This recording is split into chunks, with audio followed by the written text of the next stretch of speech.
राहुल गांधी के इस प्रकरण पर क्या कहना चाहेंगे? सरकार की जो यह नीति है हिटलर शाही के समानांतर यह चर्चा है, जनता में यह चर्चा है, और अभी आप धरना बैठे हुए, क्या कहना चाहेंगे इस मामले को लेकर? इस पर कहना क्या है, सबसे बड़ी बात ये है, लगता है कि अघोषित पत्नी वाले का अघोषित धन राहुल जी ने पता लगा लिया है, इसलिए वो बौखला गए हैं।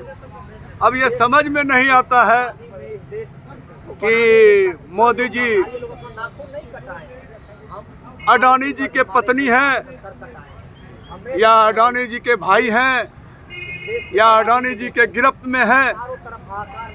पूरा मोर्चा अडानी के खिलाफ खोलते हुए यहाँ तक कि संसद में भी जो वक्तव्य राहुल गांधी ने दिया उस वक्तव्य को म्यूट कर दिया गया। लोकसभा अध्यक्ष क्या कर रहे हैं ये समझ में नहीं आ रहा है। आज तक लोकतांत्रिक प्रक्रिया के तहत ऐसी कोई चर्चा नहीं हुई जिसमें कि भ्रष्टाचार के खिलाफ बोले गए वक्तव्य को म्यूट कर दिया गया। ये जो अध्यक्ष अडानी के खिलाफ चर्चा से संसद में भागते हैं, वो अध्यक्ष जेपीसी के मांग पर भागते हैं।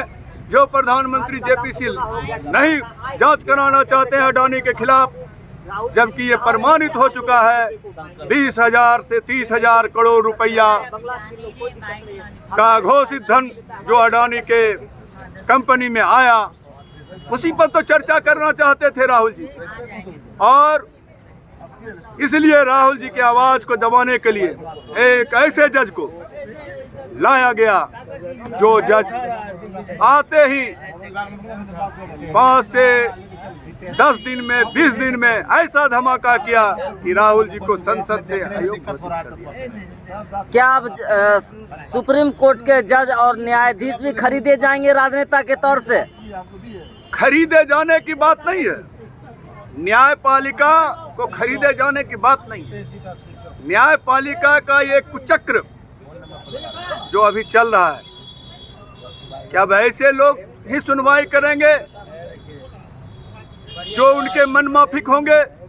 उसके पहले स्टे के लिए हाई कोर्ट चले गए थे और एकाएक उनके मन माफिक जज आए और 5 से 10 दिन या महीना दिन के अंदर, जैसे अमित शाह का केस का फैसला हो गया था जज लोया के मरने के दौरान, वही घटना फिर घटित हुई है और राहुल जी को संसद से अयोग्य घोषित किया गया। ये बहुत बड़ी बात है और प्रजातंत्र के लिए, प्रजातंत्र प्रेमियों के लिए एक सबक है और जगने की आवश्यकता है। यदि अब नहीं जगे तो ये अघोषित पत्नी वाले अघोषित दल लेके कहाँ चले जाएंगे, कहाँ नहीं जा सकता। क्या बीजेपी के जितने भी लीडरान पूर्व में थे जो किसी न किसी मामले में फंसे हुए थे, हाल ही में सारण में जो नेता फंसे हुए थे और पप्पू रंजन ने जो आवाज़ उठाई थी कोरोना महामारी के दौरान, अवैध तरीके से वो एम्बुलेंस रखे हुए थे और एम्बुलेंस में शराब की तस्करी हो रही थी, उस मामले पे आज तक कभी कुछ नहीं हुआ। सालों दर सालों बीतता चला गया और आज यह जो वर्तमान स्थिति है ये लोकतंत्र में कहाँ तक सही है? ये स्थिति क्या है? ये स्थिति लोकतंत्र की स्थिति है ही नहीं। सबसे बड़ी बात ये है कि जब भी भ्रष्टाचार पर लोग चर्चा करना चाहते हैं, ये राष्ट्रवाद के मुलम्मा पर उसको दबा देते हैं, जबकि ये कभी राष्ट्रवादी नहीं रहे। इन्होंने कभी इनके संग जिससे इनकी पैदाइश है उसके संगठन ने कभी तिरंगा झंडा नहीं फहराया और उसके लोग आज राष्ट्रवाद की बात कर रहे हैं। राष्ट्रवाद के नाम पर आज राष्ट्रवाद का इतना दुर्गति पूरा हो गया कि अडानी राष्ट्र हो गया। अडानी राष्ट्र हो गया। अडानी के खिलाफ जो बोलेगा वो राष्ट्र के खिलाफ बोलेगा। ये स्थिति है देश की, ये प्रजातंत्र की स्थिति है, हिंदुस्तान की प्रजातंत्र की। इतना दुर्दिन कभी हिंदुस्तान में नहीं आया था। ये बहुत बुरा दिन है देश के लिए। अब जगने की आवश्यकता है, लड़ने की आवश्यकता है, भिड़ने की आवश्यकता है और इसके लिए राहुल गांधी को साधुवाद देते हैं, धन्यवाद देते हैं जिन्होंने कि ये रिस्क लिया। देखिए, जब केंद्र की नीति जब इस प्रकार से है, तो जिले के और थाने की जो नीति है, ये कितनी और कुटारघात जो है जनता को ममोर करके शोषण करने का काम करेगी। इससे क्या प्रदर्शित होता है? यही सबसे बड़ी बात सोचने की बात है कि पूरे सूबे हिंदुस्तान में 302, 307 गंभीर संज्ञेय अपराध का मुकदमा अभी पेंडिंग है, और ये मानहानि का मुकदमा जिसमें आज तक कभी किसी को इतना सजा नहीं हुआ है, जबरन इतना सजा दे करके ये कानून का मजाक बनाया गया है। ये देश की स्थिति है, ये भयावहता देश का बता रहा है। देश में क्या कितनी भयावह स्थिति। जनता को आप रोड पर कितना उतरना चाहिए?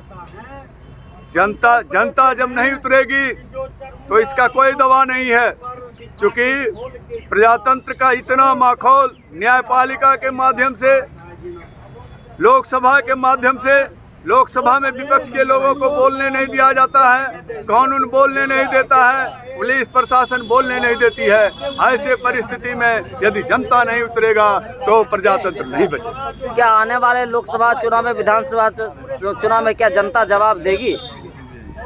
जनता तो जवाब अगले बार ही दे देती, लेकिन ये ऐसा कुचक्र करती है। पुलवामा जिसमें कि कहां से ये RDX पहुंचा दी और उसमें CRPF के जवान को शहीद करवा दी, और राष्ट्रवाद के नाम पर ये इतना घटिया लोग हैं। देश के ऐसे लोग हैं जो कि देश के सेना के नाम पर राजनीति करती है। अपना तो कुछ है नहीं, अपना कुछ करने का साहस नहीं।